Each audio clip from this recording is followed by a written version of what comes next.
Hello. MP set special में thermodynamics का आज दूसरा और आखिरी लेक्चर है। ठीक है। आज थर्मोडायनामिक्स कंप्लीट हो जाएगा। लेक्चर 2। ठीक है। आज थर्मोडायनामिक्स कंप्लीट हो जाएगा। हम लोग रिवीजन कर रहे हैं, शॉर्ट रिवीजन ही करेंगे।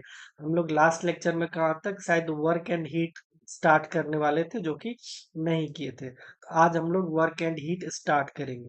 देखो, वर्क एंड हीट की बात करोगे। सपोज वर्क एंड हीट यहाँ पे लिखो। वर्क को हीट में 100% हम लोग कन्वर्ट कर सकते हैं, लेकिन हीट को वर्क में 100% नहीं कर सकते हैं। ठीक है। थोड़ा सा लॉस तो होगा, सम परसेंटेज लॉसेस। ठीक है। देखो, वर्क एंड हीट को पढ़ने से पहले एक बार एक प्रॉपर्टीज आती है इसकी, इंटेंसिव एंड एक्सटेंसिव। ठीक है। तो वो एक बार पढ़ लेते हैं, उसके बाद हम लोग वर्क एंड हीट को देखेंगे। सबसे पहले लिखो इंटेंसिव प्रॉपर्टीज। Intensive properties. एक ही स्लाइड में दोनों निपटा ले तो ज्यादा अच्छा रहेगा।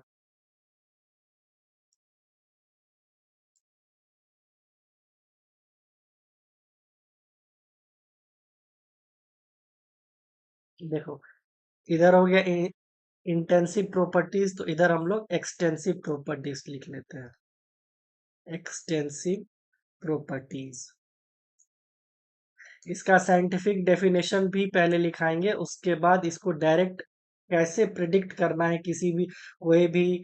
जैसे अगर आपको बोल दे टेम्परेचर इंटेंसिव है या एक्सटेंसिव है, या फिर ऐसा बोल दे वॉल्यूम, मास, इंथैल्पी, इस सब के बारे में पूछ सकता है। अगर आपको 4 ऑप्शन दे दे और इसमें पूछे जो कौन सा इंटेंसिव है, उसमें आपको टिक करना रहता है। ये थोड़ा सा बेसिक है, और एक बार आपको आइडिया लग जाएगा तो इसमें तो कभी भी क्वेश्चन गलत नहीं होगा। सबसे पहले एक बार डेफिनेशन देख लो इसका। Properties which are independent of the amount of the substance. ठीक है। सब्सटेंस या मैटर। एक बार ये इसका भी लिख लो, उसके बाद तुरंत बता देते हैं। देखो, the properties which depend upon the amount of substance. ठीक है। सब्सटेंस, अगर इतने में समझ में आया तो ठीक है, नहीं समझ में आया तो जस्ट अब एक लाइन काफी है। कोई भी चीज आपको मिले, सपोज कोई भी चीज आपको मिले, नोट डाल के बीच में लिख लो, उसको सबसे पहले डिवाइड करना है। आफ्टर डिवाइड, देखो डिवाइड किए, डिवाइड के बाद क्या मिला। अगर प्रॉपर्टीज सेम है दोनों का, तो ये हो जाएगा the properties which remains the same। और अगर डिफरेंट हो जाए, the properties whose volume changed। देखो, सीधी सी बात समझो। आपको 1 लीटर सपोज दूध दिया गया है, जिसमें आपको 1 लीटर, सपोज 1 लीटर मिल्क है। इसको आपने डिवाइड किया, सपोज हमने 2 भाग में डिवाइड किया। इसमें 1 लीटर दूध है, ठीक है। इसको 2 भाग में डिवाइड किया, इधर 500 ml आया, इधर 500 ml आया। ठीक है, 500 ml आया। अब इसमें कितना दूध मिल्क था, 1 लीटर। डिवाइड किए तो कितना हो गया, 500 ml, 500 ml। तो मतलब वॉल्यूम जो होगा किसी भी चीज का वॉल्यूम, वो हमारा एक्सटेंसिव में जाएगा। क्यों? क्योंकि वॉल्यूम को जब हम डिवाइड करते हैं तो वो पहले जैसा नहीं रहता है। ठीक है। दूसरी बात, अगर आपको 1 लीटर दूध मिला, ये 1 लीटर दूध गर्म है मान के चलो, ठीक है। 1 लीटर दूध गर्म है, कितना गर्म है? सपोज 100 डिग्री सेल्सियस इसका टेम्परेचर है इस दूध का। इसको मैंने डिवाइड किया 2 भाग में, इधर भी 500 ml आ गया, इधर भी 500 ml आ गया। अगर इसका टेम्परेचर देखोगे तो इसका टेम्परेचर भी आपको 100 डिग्री ही मिलेगा, ठीक है। इसका भी टेम्परेचर आपको 100 डिग्री ही मिलेगा। ऐसा तो नहीं कि आपने पूरा एक एक 100 डिग्री सेल्सियस वाला दूध गर्म है पूरा, उसको 2 भाग में डिवाइड कर, एक दूध ठंडा दूसरा दूध गर्म हो जाएगा, बिल्कुल नहीं होगा। तो इसका मतलब टेम्परेचर जो है हमारा इंटेंसिव प्रॉपर्टीज है, ठीक है। ये टेम्परेचर, किसी भी चीज का टेम्परेचर हमारा इंटेंसिव प्रॉपर्टीज है, ठीक है। सिंपल, इतनी सी ही बात है। अगर आपको लिखना हो इसका एग्जाम्पल सपोज, तो आप लिख सकते हो। जैसे देखो, इस पे आ जाओ। इसको एक बार पहले इरेज कर देते हैं, उसके बाद यहाँ से,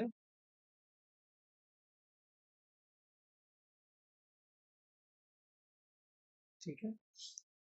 देखो, अगर आपको इंटेंसिव की बात करें, ओके लाइन भी चला गया, कोई बात नहीं।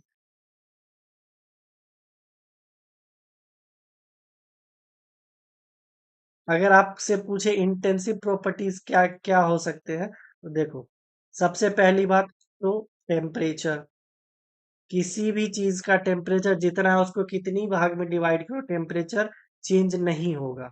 टेम्परेचर हो गया, प्रेशर हो गया, केमिकल पोटेंशियल हो गया,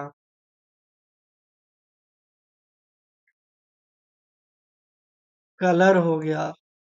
अगर 1 लीटर दूध है, वो उजला कलर का है मान के चलो, उसको मैंने 2 भाग में डिवाइड किया, तो ऐसा थोड़ी कि एक का कलर लाल हो जाएगा दूसरे का कलर उजला रहेगा, तो कलर सेम रहेगा, तो मतलब इंटेंसिव प्रॉपर्टीज।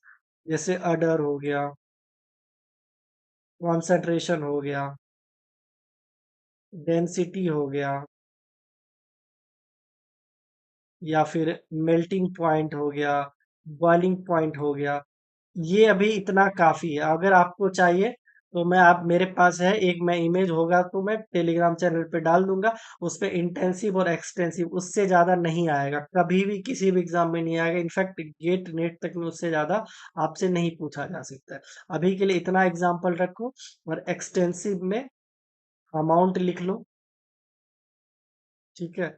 वॉल्यूम, मास, इंथैल्पी, इंट्रोपी,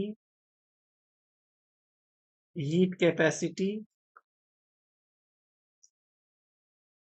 इतना ही रखो अभी, ठीक है। और भी बहुत सारे, अगर आपको चाहिए तो आप हमें बताना, आपको मिल जाएगा, ठीक है। इसमें बस एक चीज मैं यहाँ पे नोट डाउन आप लोग से करवाना चाहूंगा। देखो, अगर आपको डेंसिटी के बारे में पूछ रहा है, डेंसिटी हमारा क्या होता है? Mass upon volume.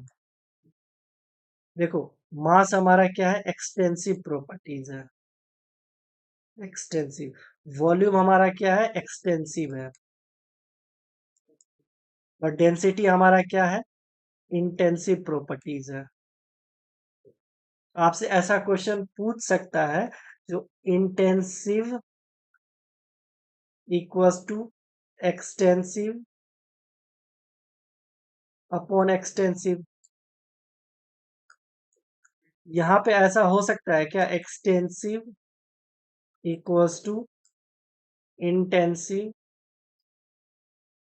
Into extensive. ये जस्ट एक रिलेशन है और कुछ नहीं है। ये चीज भी आप लोग ध्यान में रखो। डेंसिटी हमारा इंटेंसिव है, लेकिन मास अपॉन वॉल्यूम हमारा एक्सटेंसिव अपॉन एक्सटेंसिव है। एक्सटेंसिव, ओके, ठीक है। इतना समझ में आ गया। इंटेंसिव में क्या है? अगर कोई भी चीज आपको मिले, उसको डिवाइड करना है, उसके बाद देखना है दोनों का प्रॉपर्टी सेम है क्या, जैसा पहले था। अगर चेंज है तो एक्सटेंसिव, चेंज नहीं है तो इंटेंसिव, ठीक है। इसके बाद आते हैं हम लोग, इसमें एक स्टेट फंक्शन का इसेंशियल क्राइटेरिया है, वो देखते हैं। Essential criteria for a function to be state function, ठीक है, स्टेट फंक्शन। बेसिकली ये हम इलियोर थ्योरम से डिफाइन करते हैं इसको। अगर एक ही लाइन में लिखना चाहो ऐसे लिख सकते हो, del by del Y, del by del Y, del Z upon del X, Y constant overall X constant equals to del by del X, del Z by del Y, X Y constant, ठीक है। यहाँ पे इसको change करो, ठीक है, और यहाँ पे इसको चेंज करो, बस इतनी सी ही बात है। इसका थोड़ा सा है लंबा चौड़ा डेरिवेशन, बस मुझे नहीं लगता उसकी जरूरत पड़ेगी आप लोग को, इसलिए मैं वो अभी नहीं करवा रहा हूँ, ठीक है। इसमें ऐसा पूछा जाता है कौन कौन सा स्टेट फंक्शन है वो प्रूफ करने के लिए, तो प्रूफ करने के लिए तो आप लोग से पूछेगा नहीं, डेरिवेशन तो करवाएगा नहीं। इसमें आपसे ये पूछ सकता है कौन सा स्टेट फंक्शन है कौन सा पाथ फंक्शन है। तो स्टेट फंक्शन और पाथ फंक्शन हम पहले बता चुके हैं। हीट एंड वर्क जो हमारा पाथ फंक्शन है, उसके अलावा जो भी है सारे के सारे स्टेट फंक्शन होते हैं, ठीक है। सिंपल सी बात है। अब आ जाते हैं हम लोग एक साइक्लिक रूल पे। देखो, साइक्लिक रूल,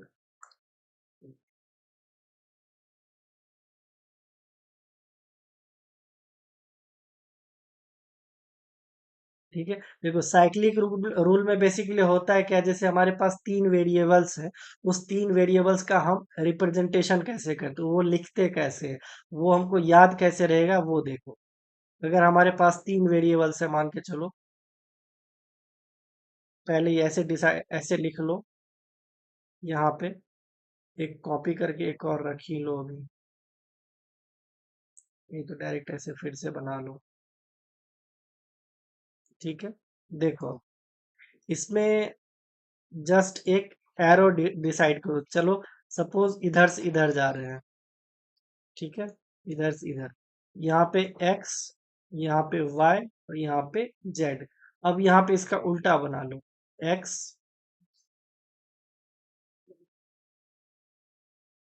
y और z, एरो उल्टा है, बाद बाकी हर चीज सेम है, ठीक है। अब तो इसका अगर हमको रिलेशन लिखना हो तो कैसे लिखेंगे, del X upon del Y, del X upon del Y, तो z कांस्टेंट, फिर del y upon del z, तो x कांस्टेंट, फिर del z upon del x, तो y कांस्टेंट इक्वल्स टू -1 होता है, ठीक है। अब इधर आ जाओ, इधर हम x से y पे गए, अब हम x से z पे जाते हैं, del x upon del z, X Z Y constant, del z upon del y, X constant, del Y upon del X, Z constant, ये भी इक्वल्स टू -1 होता है। ये दोनों चीज आप लोग ध्यान में रखो, ठीक है, ये दोनों चीज आप लोग ध्यान में रखो,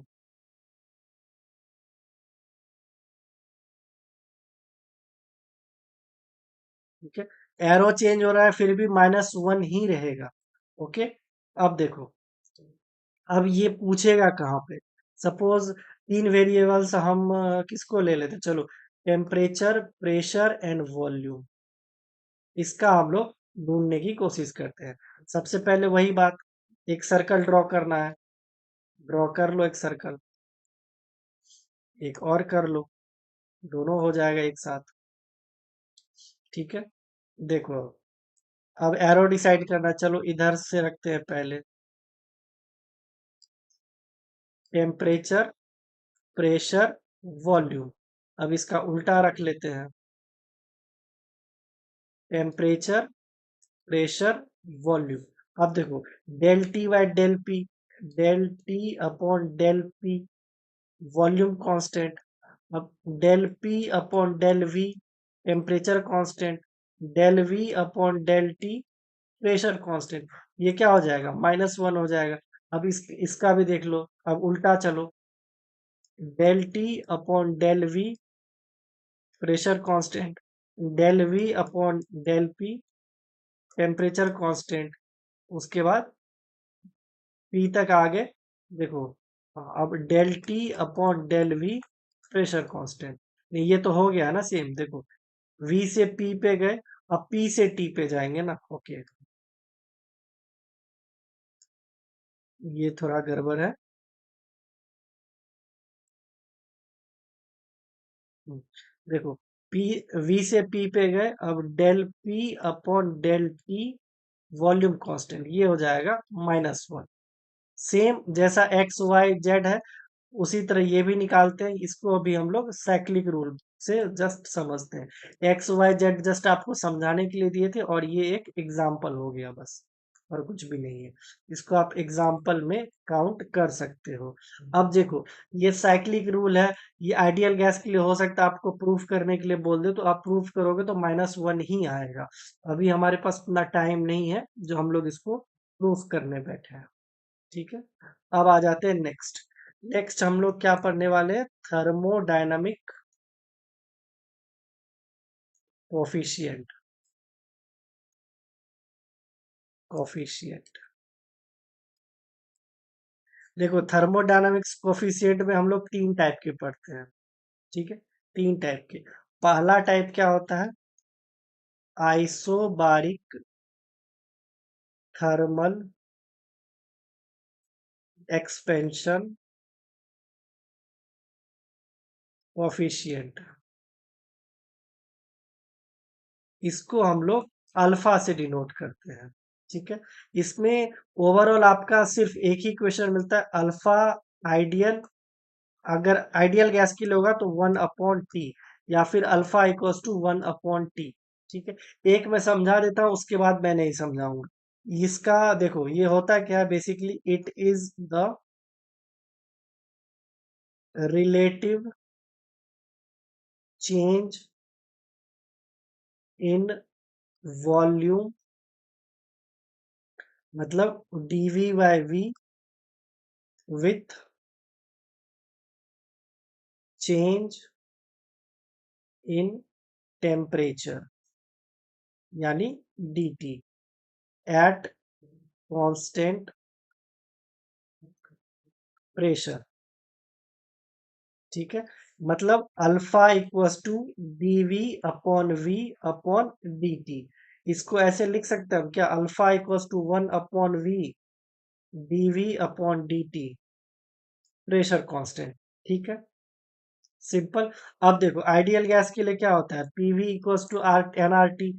एन को हटा दो अभी, PV equals to R T.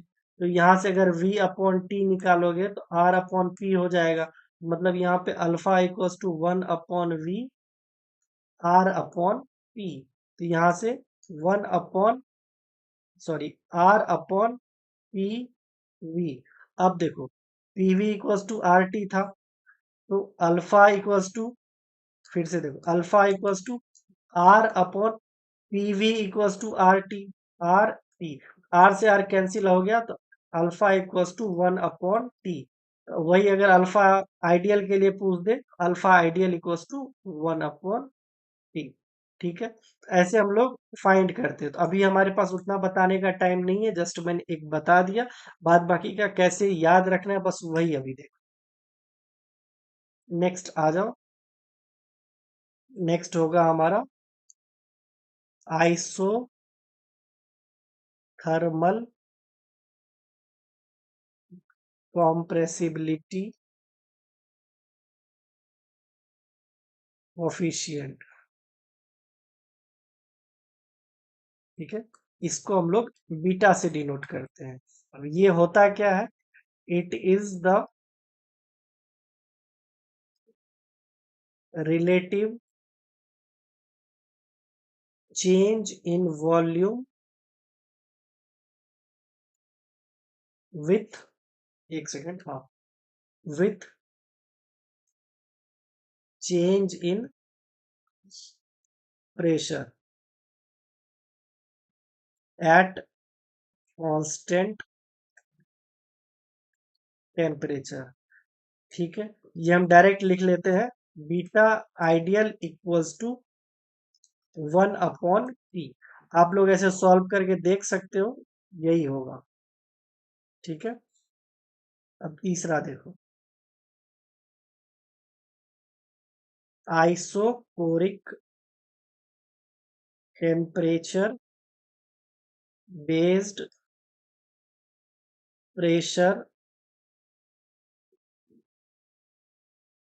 Change coefficient.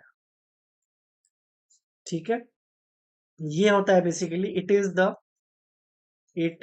The relative change in pressure with change in temperature at constant volume। इसको गामा से डिनोट करते हैं, gamma ideal equals to 1/P होता है। ठीक है, यहाँ हो गया अल्फा बीटा और गामा। देखो बीटा और अल्फा हो गया तो इसी पेज पे यहाँ पे ऐसे साइड में करके लिख सकते हो। ठीक है, इसको व्हाइट कलर से कर दो, इसमें लिख दो alpha ideal equals to 1/P। ठीक है, okay, gamma ideal equals to 1/P, P नहीं होता, 1/P होता है, 1/T। Alpha ideal 1/T, gamma ideal 1/P और बीटा आइडियल 1/P। अब इसमें कुछ याद रखने जैसा कुछ है नहीं। अब देखो इसके बेस पे अगर आपसे क्वेश्चन पूछा जाए तो कैसे क्वेश्चन पूछ सकता है, एक क्वेश्चन आप खुद से ट्राई करना। ठीक है, हो जाएगा, कुछ ऐसा नहीं है। Which of the following is correct for alpha beta and gamma. पहला option alpha equals to beta into V, V या फिर गामा लिख लो। B equals to alpha equals to beta into gamma upon P. नहीं नहीं, okay, gamma नहीं है, फिर से लिखो। वही तो सोच, गामा कैसे हो सकता है। देखो A alpha equals to beta into volume, B equals to alpha, B में alpha equals to beta into volume upon pressure, और सी में alpha equals to beta into gamma into pressure, ये गामा है। ओके, और D इसमें हो जाएगा none of the above. इसमें आप लोग खुद से सॉल्व करना, सॉल्व हो जाए तो बताना, नहीं हो तो भी बताना। ठीक है, इसके बाद हम लोग आते हैं हीट कैपेसिटी पे। देखो हीट कैपेसिटी,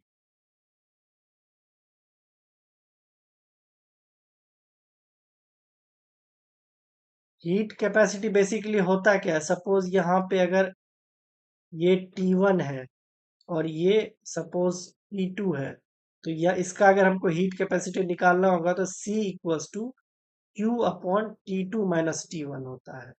ठीक है, T2 माइनस T1, इसी को C इक्वल्स टू Q/dt भी बोल सकते हैं।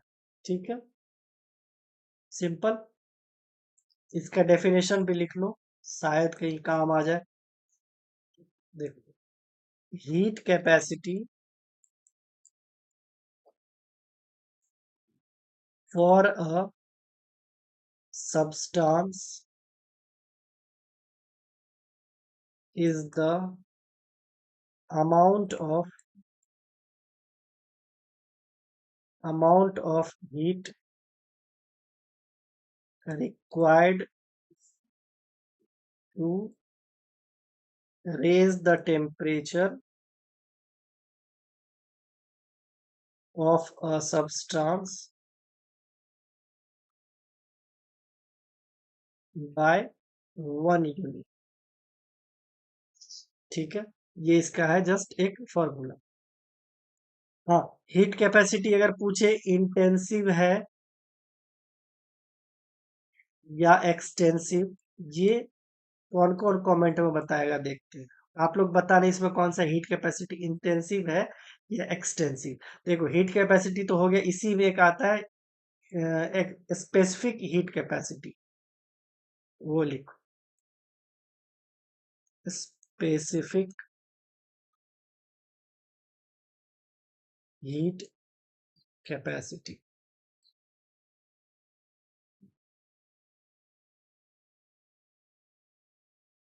It is defined as the amount of heat that required to raise 1 unit temperature of the unit gram of substance। ठीक है, देखो हीट कैपेसिटी क्या था, C equals to Q upon D T, और इस स्पेसिफिक हीट कैपेसिटी इसको S से denote करते हैं, S equals to Q upon M D T. ठीक है, ये एम डी टी होता है, बस चेंज बस इतना ही है और कुछ भी चेंज नहीं है। यहां से अगर आपको Q निकालना हो, Q equals to M S D T, कुछ नहीं है, सिंपल। ठीक है, अब देखो इसके बेस्ड पे अगर क्वेश्चन पूछा जाए हीट कैपेसिटी और स्पेसिफिक हीट कैपेसिटी, इसके बेस पे क्वेश्चन ऐसे नहीं बनता। इसके बेस पे क्वेश्चन बनाने के लिए आपको पहले मोलर हीट कैपेसिटी आना चाहिए, और मोलर हीट कैपेसिटी के बेस्ड बहुत सारे रिलेशन है, वो रिलेशन में घुमा फिरा के पूछते हैं। उस रिलेशन में आपको कभी कभी लगेगा जो हो सकता है ये मैक्सवेल स्क्वायर का एक क्वेश्चन हो, लेकिन वो मैक्सवेल स्क्वायर का क्वेश्चन नहीं होता, ये वो होता है मोलर हीट कैपेसिटी का, molar heat capacity.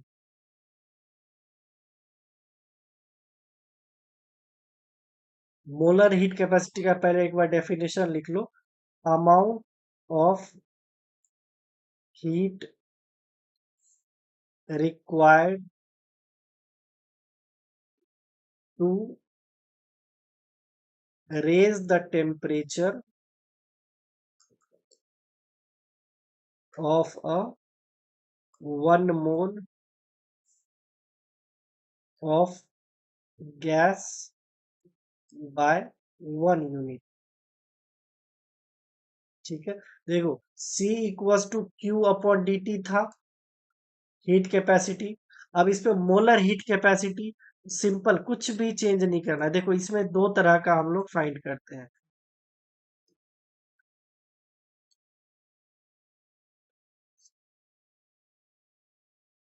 Eight constant volume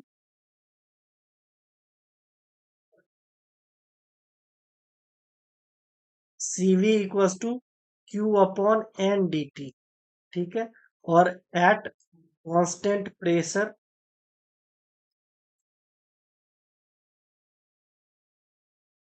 CP equals to QP upon N D T. ठीक है, इसी दोनों के रिलेशन में घुमा फिरा के क्वेश्चन पूछे जाते हैं। ठीक है, इसी दोनों के रिलेशन में। अब देखो इस दोनों के रिलेशन में क्वेश्चन कैसे पूछेगा, वो जस्ट हम आपको नेक्स्ट स्लाइड में बता देते हैं, लेकिन इसका एक बार एक रीअरेंज करके और एक इक्वेशन बन सकता है, वो भी लिख ही लो। यहां से देखो क्यू वी लिखो तो ज्यादा अच्छा है, क्योंकि इधर क्यू पी मतलब कांस्टेंट वॉल्यूम। यहाँ पे अगर क्यू वी लिखा जाए तो क्यू वी इक्वल टू क्या हो जाएगा, N C V D T. इधर अगर क्यू पी लिखा जाए तो क्या हो जाएगा, N C P D T. ठीक है, जस्ट ये रीअरेंज किया हुआ क्वेश्चन है, इससे उतना फायदा नहीं है, उससे उतना मतलब भी नहीं है हमको। हमको मतलब है इससे रिलेशन कैसे पूछे जाते हैं, सीपी एंड सीवी, इस दोनों के रिलेशन को हम थोड़ा सा इंपॉर्टेंट मानते हैं। ठीक है, एक बार पर रिलेशन देख लो, relation, relationship between CP and CV. ठीक है, देखो, सबसे पहला रिलेशन, हाँ, ये किसके लिए लिख रहे हैं हम? आइडियल गैस के लिए लिख रहे हैं, फॉर आइडियल गैस। सबसे पहला relation Cp minus Cv equals to R. अभी तक एमपी सेट में नहीं आया है, लेकिन जी सेट और महाराष्ट्र सेट में आ चुका है इससे क्वेश्चन। इसलिए थोड़ा सा आप लोग ध्यान देके एक बार देख लो। दूसरा, Cp minus Cv equals to, देखो, ये वाला याद रखने की चीज है, पहले तो एक बार लिख लो, उसके बाद ये हम लिखने के लिए सिखा देते हैं। Temperature del P upon del E volume constant, del V upon del T pressure constant. ठीक है, ये हम आपको लिखने के लिए सिखा देते हैं, इसको याद कैसे रखा जाएगा। देखो, सिंपल सी बात है, आइडियल गैस के लिख रहे हैं, टेम्परेचर, प्रेशर, वॉल्यूम लिखो। ठीक, अब इधर टेम्परेचर है, इधर टेम्परेचर से डिवाइड करो, इधर टेम्परेचर से डिवाइड करो, इधर डेल डेल डेल डेल। अब देखो, इधर प्रेशर है, टेम्परेचर है, क्या नहीं है? वॉल्यूम नहीं है तो कांस्टेंट। वॉल्यूम है, टेम्परेचर है, क्या नहीं है? प्रेशर, तो प्रेशर कांस्टेंट। यही तो है, इसमें तो और कुछ चेंज है ही नहीं। ठीक है, तो ये आप लोग ऐसे याद रखो। तीसरा, Cp minus Cv equals to, देखो, टेम्परेचर लिखो, इसमें से एक उठा लो इधर। सपोज, क्या उठाओगे? जो मन करे एक उठा लो। सबसे पहले चलो इसी को उठा लेते हैं हम, del P upon del T volume constant, इस पे स्क्वायर लगा दो। जैसे ही इस पे स्क्वायर लगाए, इसके इसके साथ क्या करना है वो देख। डेल वी ऊपर तो सेम रहने दो, नीचे वाले को बस चेंज करना है इसको। तो डेल टी के जगह डेल पी आ जाएगा, और टेम्परेचर कांस्टेंट। इसी से हमको ये भी लिखना है। अब चौथा देखो, Cp माइनस Cv। अब इसको तो उठा के रख लिए थे, अब एज इट इज इसको उठा के रख लो। Del V upon del T pressure constant, इसको स्क्वायर कर दो। अब ये बच गया, ऊपर डेल पी रहने दो, नीचे टेम्परेचर और वॉल्यूम को एक्सचेंज कर दो।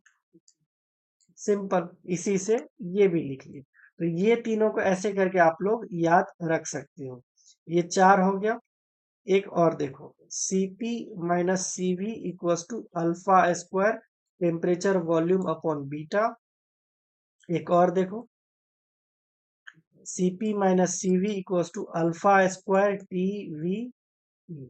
आई थिंक ये 6 इनफ है इसमें। हाँ, ये किधर गया? ये जो ई है ना, ये होता है 1/बीटा। इसको भी एक्सचेंज कर सकते हो, ई ये होता है मॉड्यूलस ऑफ इलास्टिसिटी। इलास्टिसिटी। अब देखो, इसको कैसे और कैसे लिख सकते हो? Cp minus Cv equals to alpha square TV upon beta, जो कि ऊपर लिखा गया है। ठीक है, तो इसी का ये एक्सटेंडेड वर्जन है। एक देखो, एक ये है अलग, दूसरा ये है अलग, इससे हम दो बन गया, और इससे भी दो बन गया। ठीक है, ऐसे करके आप लोग एक बार ध्यान से पढ़ लोगे तो आप लोग कभी नहीं भूलोगे ये चीज। बहुत ज्यादा इंपॉर्टेंट आप लोग के लिए अभी तक नहीं आया, हो सकता है आ जाए। ठीक है, अब हम आते हैं इंटरनल एनर्जी पे। इंटरनल एनर्जी, सबसे पहले इसका डेफिनेशन लिख लेते हैं। A system can have many kind of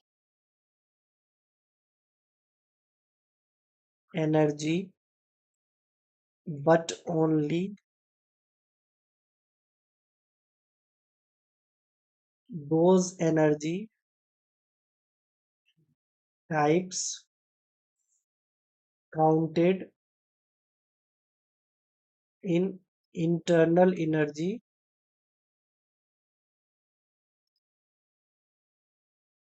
इसको U से डिनोट करते हैं, which can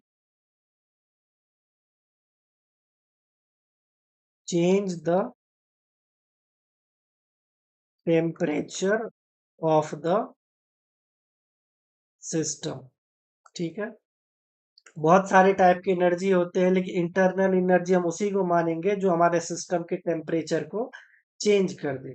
ठीक है, इसमें दो टाइप का बनता है फॉर्मूला। पहला, delta U equals to M S delta E, ये होता है सॉलिड एंड लिक्विड के लिए, फॉर सॉलिड एंड लिक्विड। ठीक है, और delta U equals to N C delta T, ये होता है गैस के लिए, फॉर गैस। ठीक है, सिंपल। अब इसमें एक दो केस और होता है, वो देखना है क्या? चलो देख लो, क्या फर्क पड़ता है, 2 मिनट तो लगेगा। देखो, केस वन। केस वन में जाने से पहले डेरिवेशन के बाद हमको एक ये फॉर्मूला मिलता है, U1 से U2 तक du equals to n, temperature 1 से टेम्परेचर 2 तक Cv dt। ठीक है, अब केस वन में क्या होगा, if Cv is temperature independent. अब Cv हमारा टेम्परेचर इंडिपेंडेंट है, तो Cv हमारा बाहर आ जाएगा। इसको डायरेक्ट हम लिख लेते हैं, U2 minus U1 equals to n, तो बाहर है, Cv भी बाहर आ जाएगा क्योंकि टेम्परेचर इंडिपेंडेंट है। अब dt बच गया अंदर, और इंटीग्रेशन T1 से T2 तक, तो यहाँ पे डायरेक्ट T2 माइनस T1 लिख लो। यहाँ से delta U equals to n Cv T2 minus T1। ठीक है, ध्यान रहे ये सिर्फ आइडियल गैस के लिए है। ठीक है,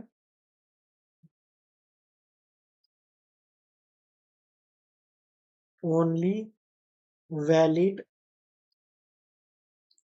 फॉर आइडियल गैस। ठीक है, अब इसमें केस टू देखो, if Cv is temperature dependent. ठीक है, इसमें आप Cv equals to A plus B T रखोगे, उसके बाद आपको थोड़ा सा सॉल्व करना पड़ेगा, उसके बाद आपको मिल जाएगा delta U equals to N A into T2 minus T1 plus B upon two T2 square minus T1 square. ठीक है, तो ये भी आप लोग ध्यान रख लो। अगर हार्ड मन हो गया पूछने का तो ये सब पूछ सकता है, अदरवाइज तो नहीं पूछेगा। मोस्ट ज्यादा चांसेस है ना पूछे। ठीक है, अब हम आते हैं फर्स्ट लॉ ऑफ थर्मोडायनामिक्स पे। First law of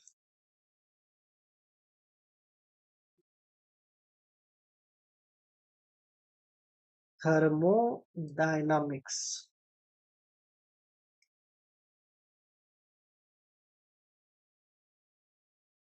first law of thermodynamics के अकॉर्डिंग जो एनर्जी होता है हमारा, एनर्जी ऑफ यूनिवर्स, वो कांस्टेंट होता है, is constant.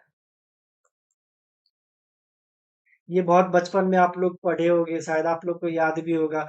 Energy can neither be created nor be destroy, energy कभी भी ना क्रिएट हो सकता है ना डिस्ट्रॉय हो सकता है, ये सिर्फ एक फॉर्म बदल सकता है। ठीक है, तो फर्स्ट लॉ ऑफ थर्मोडायनेमिक्स के अकॉर्डिंग अगर आपको इंटरनल एनर्जी निकालना हो तो वो होता है Q प्लस डब्ल्यू। ठीक है, फर्स्ट लॉ के अकॉर्डिंग हमको यही मिलता है, Q प्लस डब्ल्यू। अब इसमें दो चेंजेस आ सकते हैं, एक कांस्टेंट वॉल्यूम पे, फिर दूसरा आ सकता है कांस्टेंट प्रेशर पे, वो भी एक बार देख ही लो।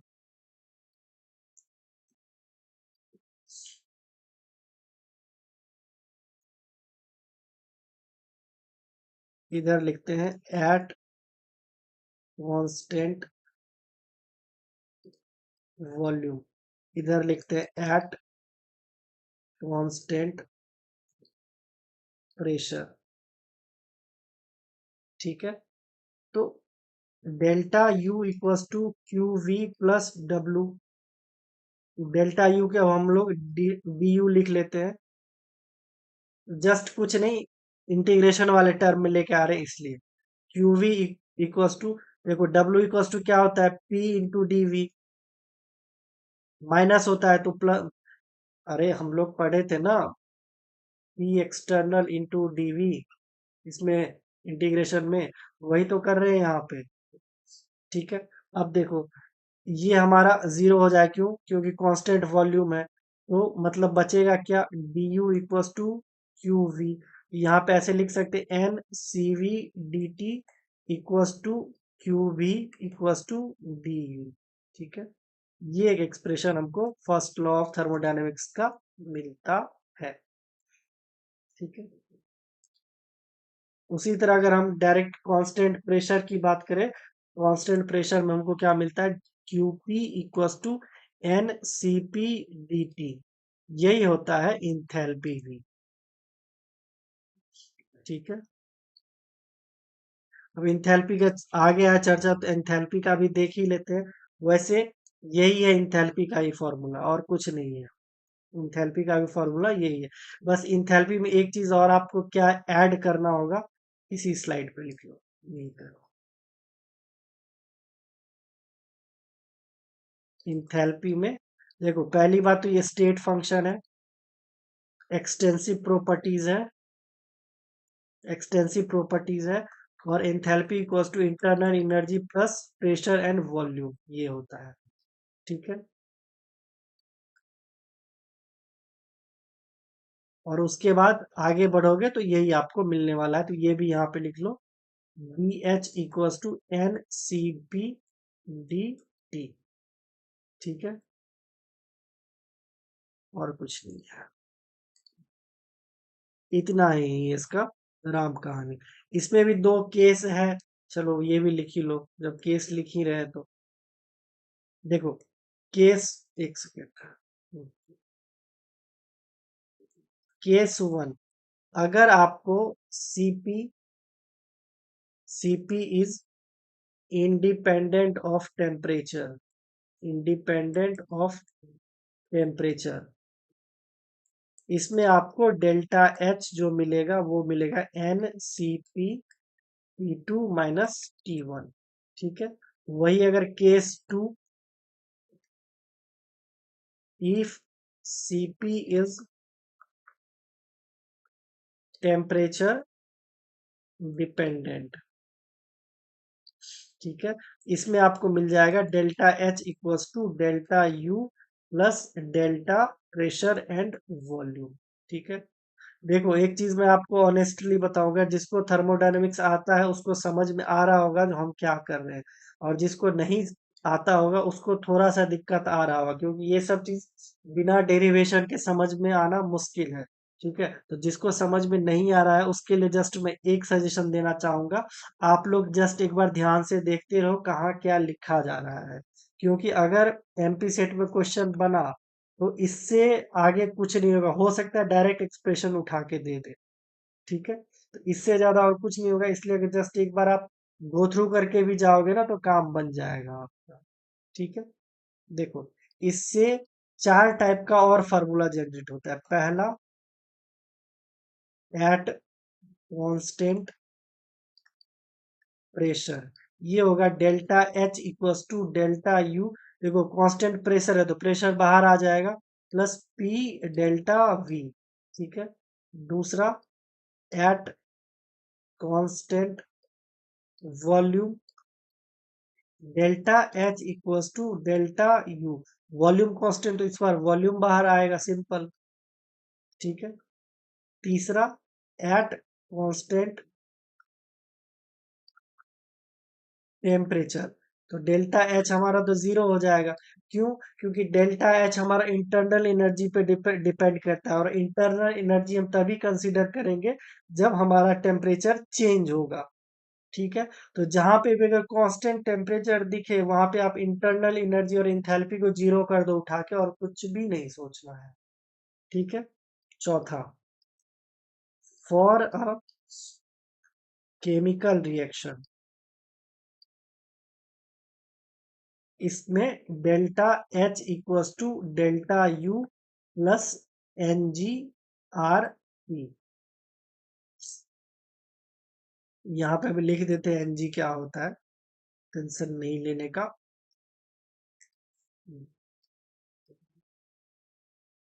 यही पे लिख लो, delta N G equals to number of gaseous product minus number of gaseous react. ठीक है, सिंपल। अब इसमें आते हैं द मोस्ट इंपॉर्टेंट। ये स्लाइड आप लोग के लिए बहुत ही ज्यादा इंपॉर्टेंट होगा। ये स्लाइड को आप लोग, मैं तो बोलूंगा एकदम पी जाना आप लोग। Calculation of delta U Q delta H and W for different kind of process. ठीक है, देखो इसमें लगभग कितना, चार 16 टाइप का बनता है फॉर्मूला। ठीक है, और 16 टाइप का फॉर्मूला हो सकता है डायरेक्ट पूछते, तो इसके लिए एक टेबल के थ्रू बनाए तो ज्यादा सही रहेगा क्या। देखो सबसे पहले तो इसको ऊपर कर दो। ठीक है, कॉपी क्यों नहीं आया, ओके इधर आया।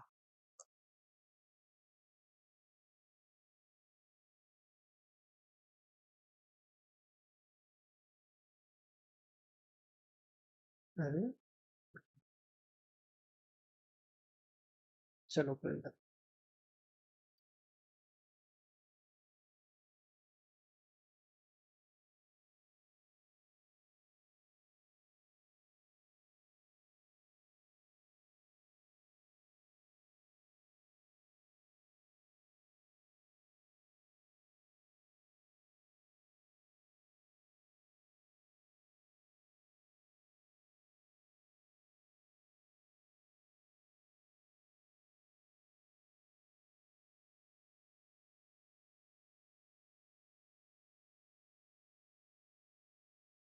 कॉपी नहीं हो रहा।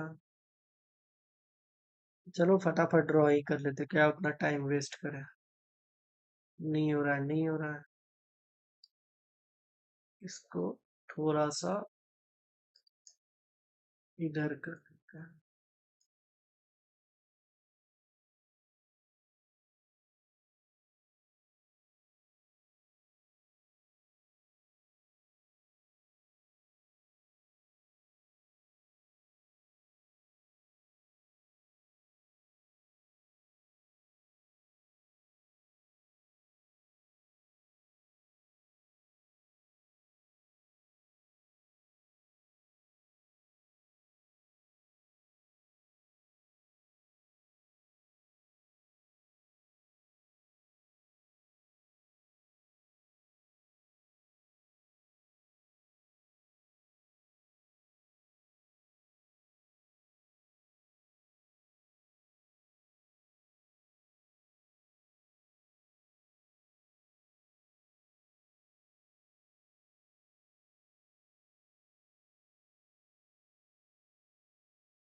चलो देखो फटाफट, लेट हो जाएगा नहीं तो ऐसे।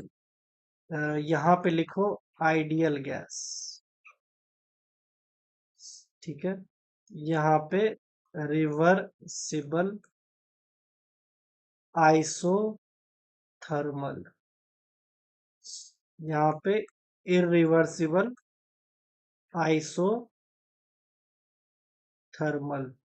यहाँ पे रिवर्सिबल एडियाबैटिक, यहाँ पे इरिवर्सिबल एडियाबैटिक। बैटिक, इसको एक ही मान लो। ठीक है,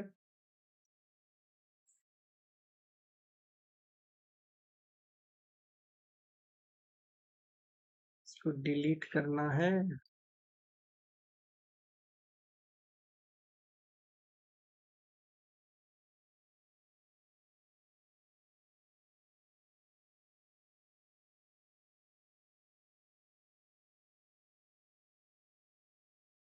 कोई बात नहीं, रहने दो। इधर आ जाओ बस। देखो, इसमें आइडियल गैस के लिए हम निकाल रहे हैं, क्या क्या निकाल रहे हैं? Reversible isothermal, irreversible isothermal, reversible adiabatic, irreversible adiabatic. अब किस किस के लिए निकाल रहे हैं? सबसे पहले हम निकाल रहे हैं वर्क डन के लिए, W. W equals to reversible isothermal में क्या होगा? Minus N R T L N V two upon V one. ठीक है, इरिवर्सिबल आइसोथर्मल में क्या हो जाएगा? Minus N R T one minus V one upon V two. ठीक है, इधर आ जाओ फिर।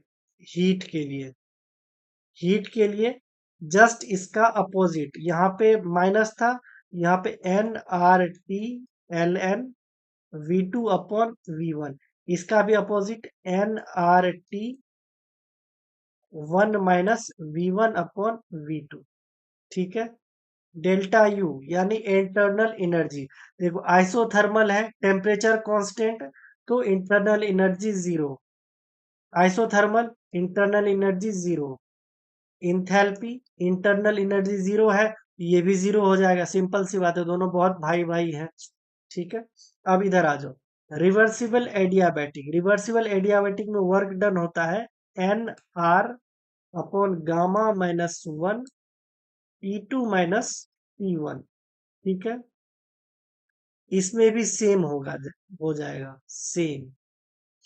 ठीक है, अब देखो, हीट, हीट मतलब क्यू, एडियाबैटिक, एडियाबैटिक में क्यू हमारा कांस्टेंट होता है, तो ये हमारा जीरो हो जाएगा, ये भी जीरो हो जाएगा, क्योंकि हीट में एडियाबैटिक कांस्टेंट जीरो हो जाता है हमारा। ठीक है, अब देखो डेल्टा यू, डेल्टा यू में क्या हो जाएगा? मतलब internal energy, internal energy equals to work done ही हो जाता है N R upon gamma minus one E two minus T one. ठीक है, इसमें भी सेम वही आएगा। अब enthalpy, enthalpy N C P T two minus E one, इसमें भी N C P T two minus T one. ठीक है, ये स्लाइड बहुत ज्यादा इंपॉर्टेंट है, आई थिंक आप लोग को याद रहना चाहिए, और कभी भी पूछ देगा, डायरेक्ट आप लिख सकते हो यहाँ से, और कुछ भी नहीं है इसमें खास। इसके लिए बहुत सारा डेरिवेशन करो फिर निकालो, उतना हो सकता है आप लोग को याद भी ना रहे फिर, तो इसीलिए बेहतर है यही करने का। मैं भी इसको जस्ट एक टेबल बना के ही याद किया था, और बहुत इजीली हमें भी याद हो गया था। वैसे इसका डेरिवेशन की जरूरत पड़ती है तो फिर हो जाता है, वो भी ऐसा कुछ नहीं है कि नहीं होता है। अरे,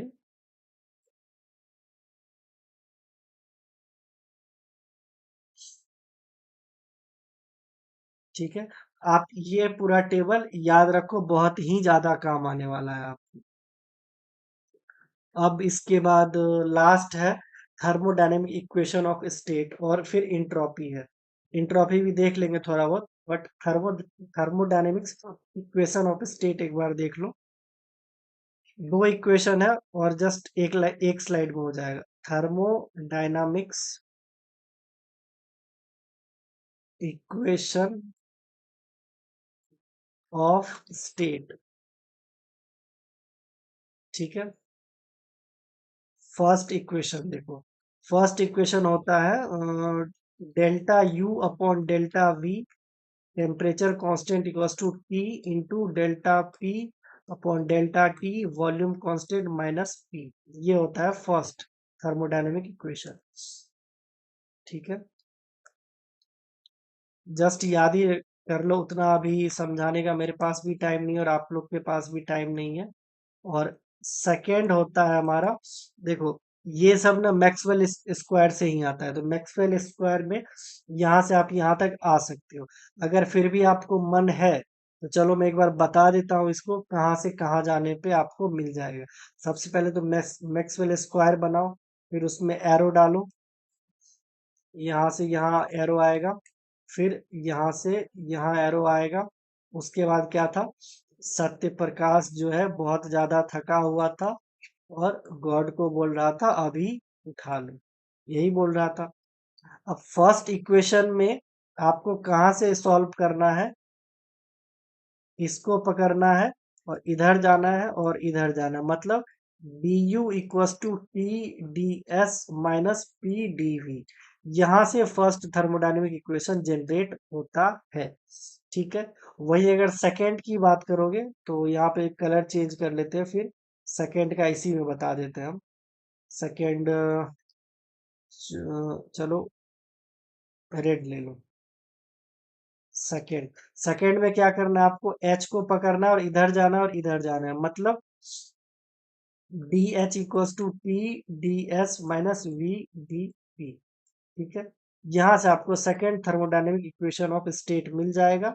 delta H equals to delta P temperature constant minus T, delta V upon delta P pressure constant plus volume. ये हमारा second thermodynamic equation of state है। ठीक है, आप ये दोनों ध्यान रख लो, नहीं तो मैक्सवेल स्क्वायर को सॉल्व करते करते यहाँ तक आप पहुंच जाओ, काम आपका बन जाएगा। ठीक है, इसके बाद ये भी देख ही लो।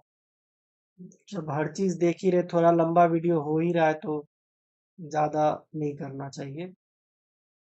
देखो, इसी स्लाइड में देख लेते हीट इंजन और रेफ्रिजरेटर। ठीक है, इधर हीट इंजन देख लेते हैं और इधर हम रेफ्रिजरेटर देख लेंगे। लिख ही लो पहले, रेफ्रिजरेटर।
देखो, इसमें ऊपर सोर्स होता है, ठीक है, यहाँ भी सोर्स होता है, इसको हम लोग टी एच बोलेंगे, इसको भी टी एच बोलेंगे। ये बाहर निकल रहा है यानी माइनस डब्ल्यू, ये अंदर आ रहा है मतलब प्लस डब्ल्यू। ठीक है, इधर सिंक होगा जिसको टीसी बोलेंगे, और इधर भी सिंक होगा जिसको टीसी बोलेंगे। यहाँ पे इफिशियंसी, इफिशियंसी, ठीक है, इफिशियंसी इसको ईटा से लिखते हैं, eta equals to output upon input. ठीक है, मतलब minus W equals to Q H, minus W upon, देखो क्यू एच को भी सॉल्व कर दो, एक सेकेंड। हाँ,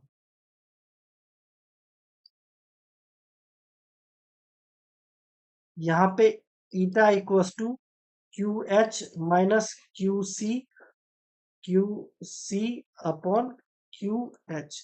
ओवरऑल आप लोग बस यही याद रखो, काफी है, इससे ज्यादा और कुछ याद रखने की जरूरत नहीं है, फिर उतना ज्यादा हम सॉल्व करवाएंगे, बहुत ज्यादा टाइम चला जाएगा आप लोग का। यहाँ पे इफिशियंसी था, यहाँ पे लिखते हैं हम इसको कोफिशिएंट ऑफ परफॉर्मेंस। परफॉर्मेंस। इसमें बीटा से इसको डिनोट कर दे, बीटा इक्वल्स टू फिर यहाँ पे आउटपुट अपॉन इनपुट होता है, इसको आप beta equals to Q C upon Q H minus Q C, ये इधर के लिए है बस। यही दो चीज याद रखना है हीट इंजन और रेफ्रिजरेटर में, ठीक है। और देखो इसके बाद आता है सेकेंड लॉ, इंट्रोपी। इंट्रोपी लिखो या फिर सेकेंड लॉ लिखो, इंट्रोपी एंड सेकेंड लॉ, ठीक है। देखो इंट्रोपी को जानने से पहले एक चीज पहले आप लोग जान लो, स्पॉन्टेनियस रिएक्शन क्या होता है और नॉन स्पॉन्टेनियस रिएक्शन क्या होता है। आई थिंक आप लोग को पता होगा। स्पॉन्टेनियस रिएक्शन के बारे में पहले थोड़ा सा लिख लो, the process that can takes place itself or itself after proper initiation under given set of condition, temperature and pressure, ठीक है। या फिर सिंपल लैंग्वेज में ऐसा समझो, स्पॉन्टेनियस जो अपने आप हो, और नॉन स्पॉन्टेनियस जिसमें हमको अलग से कुछ प्रेशर डालना पड़े, टेम्परेचर डालना पड़े, हीट डालना पड़े, उसके बाद अगर कुछ रिएक्शन होता है या उसके बाद कोई प्रोसेस होता है जो जबरदस्ती हो, उसको नॉन स्पॉन्टेनियस बोलेंगे। और अगर अपने आप हो जाए उसको हम लोग स्पॉन्टेनियस बोलेंगे, ठीक है। जैसे अगर इसके एग्जाम्पल की बात करोगे आप लोग, तो अगर आपके पास कोई हॉट बॉडी है, सपोज हॉट बॉडी है, तो वो अगर कोल्ड बॉडी में जाएगा तो वो अपने आप चला जाएगा, ठीक है। कोई भी गर्म चीज है उसको छोड़ दो तो अपने आप वो ठंडा हो जाता है, तो वो हमारा स्पॉन्टेनियस रिएक्शन हो जाएगा, स्पॉन्टेनियस प्रोसेस हो जाएगा। लेकिन अगर कोल्ड बॉडी है उसको गर्म करना है तो उसको हीट देना पड़ेगा, तो वो नॉन स्पॉन्टेनियस होता है, ठीक है। इतना आप लोग ध्यान रख लो, बस काफी है। अब इंट्रोपी में अगर इसके फॉर्मूले की बात करोगे तो delta S equals to Q reversible upon E होता है, ठीक है। दूसरी बात, इंट्रोपी हम मेजरमेंट करते कैसे, इंट्रोपी देखो सबसे पहली बात तो ये एक एक्सटेंसिव प्रॉपर्टीज है, और जितना ज्यादा रेंडमनेस होगा उतना ज्यादा इंट्रोपी बढ़ेगा, ठीक है। यहाँ पे लिख लो, इंट्रोपी एक्सटेंसिव प्रॉपर्टी है, ठीक है। थर्मोडायनेमिक्स फंक्शन है, ये डिपेंड किस पे करेगा, depend upon temperature, pressure and volume, ठीक है। और सबसे बड़ी बात, इंट्रोपी जो होगा हमारा डायरेक्टली प्रोपोर्शनल होगा किसके, टेम्परेचर के, ठीक है। यहाँ पे बच्चों को थोड़ा सा डाउट रहता है, जो यहाँ पे इंट्रोपी से इनवर्सली प्रोपोर्शनल हो गया टेम्परेचर, लेकिन आप यहाँ पे बोल रहे इंट्रोपी डायरेक्टली प्रोपोर्शनल है टेम्परेचर के। उसके लिए मैं एक चीज बता दूं आपको, यहाँ पे इंट्रोपी नहीं है, ये इंट्रोपी चेंज है, ठीक है। और यहाँ पे हम सिर्फ इंट्रोपी बोल रहे, इसका मतलब क्या, देखो किसी भी चीज का भी अगर टेम्परेचर बढ़ाओगे तो उसका रेंडमनेस बढ़ जाता है, अगर रेंडमनेस बढ़ जाता है तो इंट्रोपी बढ़ जाता है। इसीलिए कहा जाता है इंट्रोपी डायरेक्टली प्रोपोर्शनल होता है टेम्परेचर के, ठीक है। इसको अगर दूसरे लैंग्वेज में लिखना चाहो तो ऐसे लिख सकते हो, higher the randomness, higher will be the entropy, ठीक है। ऐसे आप लोग इंट्रोपी को लिख सकते हो। हाँ, इंट्रोपी में कुछ एक फॉर्मूला है जो इंपॉर्टेंट है। वैसे देखो इसके बेस्ड तो आ चुका है क्वेश्चन, ठीक है।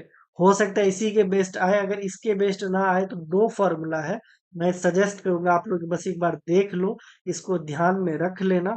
अगर आ जाए तो ठीक है, नहीं आए तो कोई बात नहीं, ठीक है। Delta S equals to N C P L N T2 upon T1 minus N R L N P2 upon T1। ठीक है। दूसरा delta S equals to N C P L N T2 upon T1 minus N R L N V1 upon V2। इस पे भी मैं suggest करूंगा सिर्फ और सिर्फ आप लोग एक याद रखोगे, उसी में काम बन जाएगा, क्योंकि सिर्फ चेंज कहाँ पे आया है, P2 अपॉन P1 में। यहां से आप लोग ऐसे करके लिख सकते हो। सपोज ये लिखो P1 V1 equals to P2 V2। तो P2 upon P1 equals to, ये इधर गया है तो ये इधर आएगा V1 अपॉन V2। तो इसके जगह उठा के ये रख दोगे तो कुछ चेंज नहीं आएगा। इतना तो आप लोग कर ही सकते हो, महान तो हो आप लोग। तो ये भी आपसे हो जाएगा। और हमें नहीं लगता इससे ज्यादा और आप लोग को कुछ ध्यान रखना चाहिए। एक है क्लासियस क्लैपेरॉन इक्वेशन, बट बहुत कम चांस है। ठीक है, वैसे लिखना हो तो लिख लो, दो इक्वेशन तो है, इसमें भी क्या टाइम ज्यादा जाएगा। लिख लो Clausius Clapeyron equation. Clausius spelling गलत है।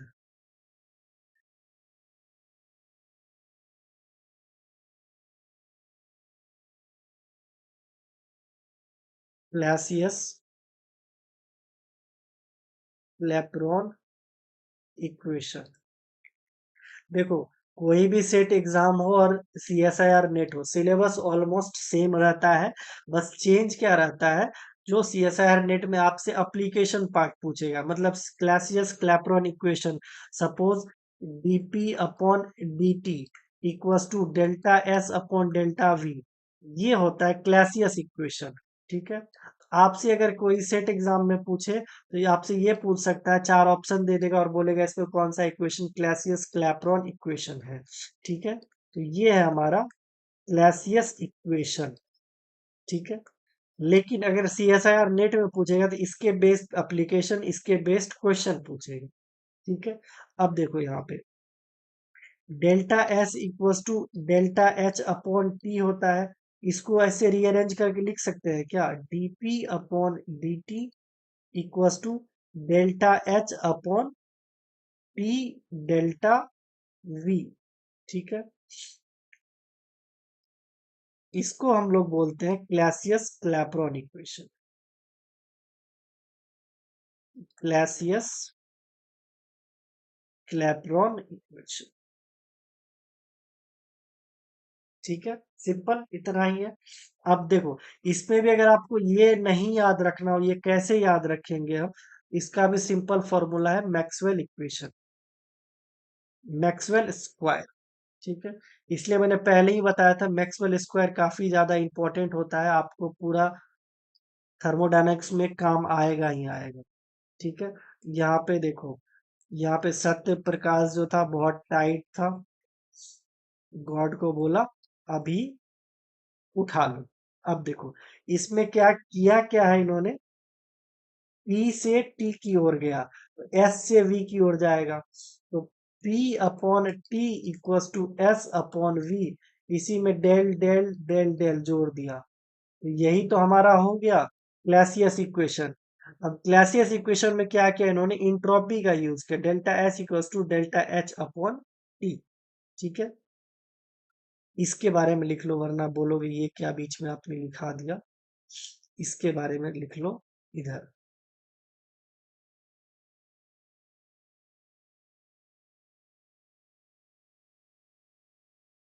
For reversible phase transformation. ठीक है। देखो, मैक्सवेल स्क्वायर इक्वेशन में डेल्टा एस की जगह डेल्टा एच अपॉन टी लिखोगे तो आपको क्लासियस क्लैपेरॉन इक्वेशन मिल जाएगा। बस इतनी सी बात है और कुछ भी नहीं है ऐसा। तो थर्मोडायनेमिक्स ओवरऑल यहीं पे खत्म हुआ। टोटल कितना, 42 स्लाइड हो गया है ना। चलो ठीक है, ये आपको मैं टेलीग्राम पे भेज दूंगा, ये आप लोग के लिए जरूरी हो जाएगा। ठीक है।